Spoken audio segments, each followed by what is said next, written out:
Привет, друзья! Скоро Пасха, поэтому сегодня мы будем готовить не совсем обычную пасхальную выпечку. Это будет особый рецепт, который, я уверена, вам очень понравится. Если рецепт окажется для вас интересным, то обязательно поставьте лайки и подписывайтесь на наш канал. А мы начинаем готовить! Сегодня будем делать румынский пасхальный хлеб под названием кузунак. Кузунак готовят и в Болгарии, но румынская и болгарская версия довольно сильно отличается и по текстуре теста, и по начинке, и даже по способу оформления. Если пропустили болгарскую версию, вот вам ссылочка, обязательно посмотрите. А сегодня я покажу именно румынский вариант. Начинаем мы, как всегда, с приготовлением теста. Тесто для кузунака получается очень нежное и ароматное, и оно дрожжевое. В глубокую миску там в первую очередь нужно отправить подогретую слегка молока. Оно должно быть реально теплым, не горячим в никаком случае, потому что в таком случае наши дрожжи просто погибнут. Поэтому есть очень простой способ проверки температуры молока. Отпускаем наш маленький пальчик, и если мы его удерживаем в молоке, значит температура идеальна. Отправляем. Туда мы отправляем прессованные дрожжи. Самые обычные. Они мне больше нравятся, потому что тесто получается более ароматным. Нам нужно их раскрошить на маленькие кусочки.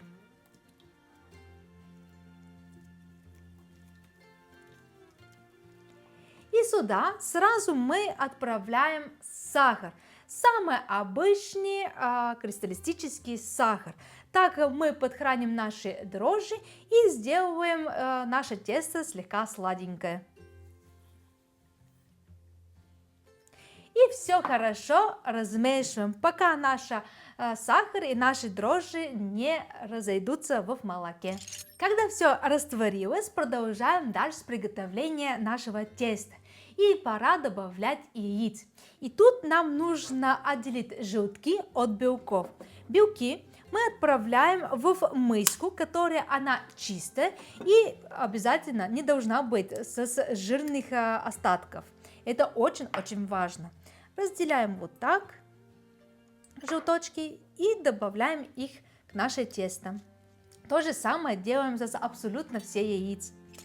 Почему используем только желтки? Они придают тесту более насыщенный цвет и более богатый вкус, потому что в них содержится много жиров и природных эмульгаторов, которые позволят нашего теста стать более мягким и нежным. В никаком случае мы белки не выбрасываем, потому что они нам понадобятся чуть позже. А пока что нам нужно в наше будущее тесто добавить аром или эссенцию, или просто ваниль. С аромом наша выпечка станет более праздничная. Добавляем по вкусу. Туда мы добавляем просеянную муку, которую я забыла за кадром. Мука. Сегодня я использую мука с силой 330 и минимальное количество протеином 13%. Но вы можете взять и более простую муку с содержанием протеином 10 или 12%. Сегодня мы не делаем никакую итальянскую выпечку, поэтому можем себе это позволить. Сюда для баланса вкуса, конечно же, соль. И с помощью наших ручек начинаем это все перемешивать. Добавляем мягкое сливочное масло жирностью 82%. Благодаря этому тесто становится более ароматным и нежным. Вымешиваем до тех пор, пока тесто не начнет легко собираться в шар и перестает прилипать к рукам. Если слегка нажать на него пальцем, образовавшаяся ямка должна быстро выровняться. Наше тесто уже готово, и теперь самое легкое. Отправляем его назад в миску, и обязательно мы его накрываем с помощью пищевой пленки или просто полотенца. Главное, чтобы оно просто не засохло. И так его оставляем на 20-30 минут, пусть оно там почилит. А пока оно отдыхает, мы займемся с белками, то есть с начинкой.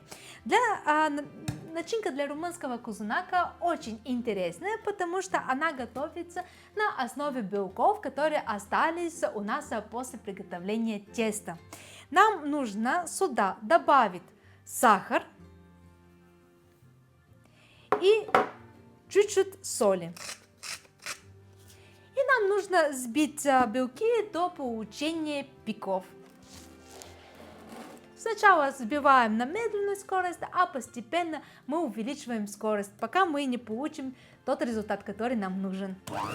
Когда белки взбиты до устойчивых пиков, добавляем натуральное какао, обязательно не сладкую. Затем вмешиваем молотые орехи. После этого аккуратно с помощью лопаткой все перемешиваем до однородной массы. Готовая смесь должна получиться густая, пастообразная и не жидкой.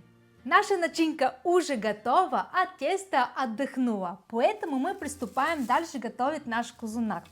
Теперь нашу заготовку из теста нужно распределить на две ровные части, приблизительно ровные. У меня получилось 890 граммов, поэтому нам нужно, грубо говоря, по 450 грамм распределить тесто. Наш глаз алмаз делим, и у нас получается 447 и 447. Ох, ничего себе. Теперь часто тесто оставляем вот так в углу, накрываем обязательно.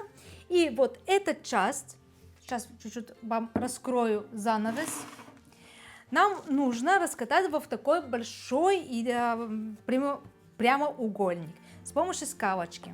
Вот так начинаем этого все делать. Наше тесто уже раскатали, и теперь с помощью ложечки начинаем накладывать нашу начинку. Накладываем по всей поверхности нашего теста. А после этого нам нужно этого все как рулет закрутить. Начинки побольше. Вот так хорошо, хорошо. Вот здесь в конце мы не доходим где-то на 2-3 пальца. Мы намазали наше тесто и вот так сверху начинаем этого все вот закручивать. Вот так постепенно. Так, закрутили вот такую колбаску, отправляем вот тут сверху и начинаем работать со второй нашей половиной. То же самое мы делаем. Для формировки соединяем два жгута сверху, закрепляя их вместе. Затем начинаем аккуратно переплетать их между собой, накладывая один на другой, формируя коса. Когда плетение закончено, тщательно защипываем края с обоих сторон. Наш кузунак практически готов.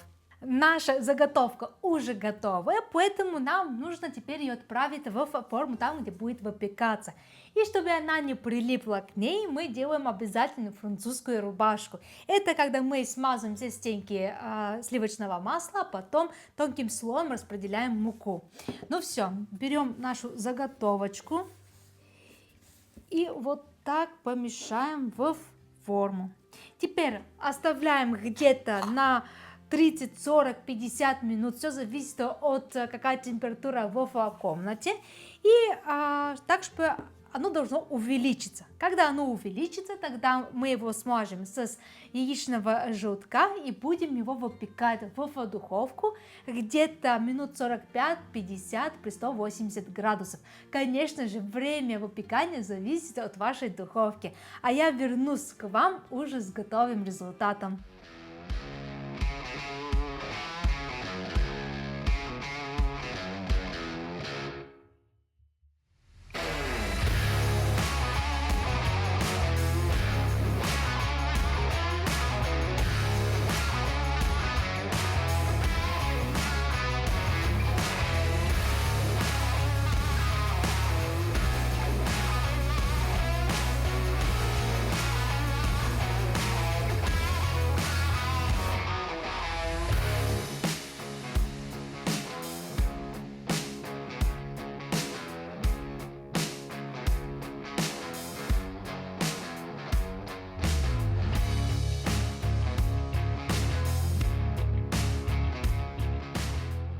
Ребята, наш румынский кузунак наконец-то готов. И посмотрите, насколько он красиво в разрезе.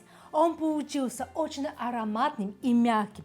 Поэтому, если вы хотите что-то новенькое в эту Пасху, то обязательно приготовьте его. И я уверена, он вам очень понравится.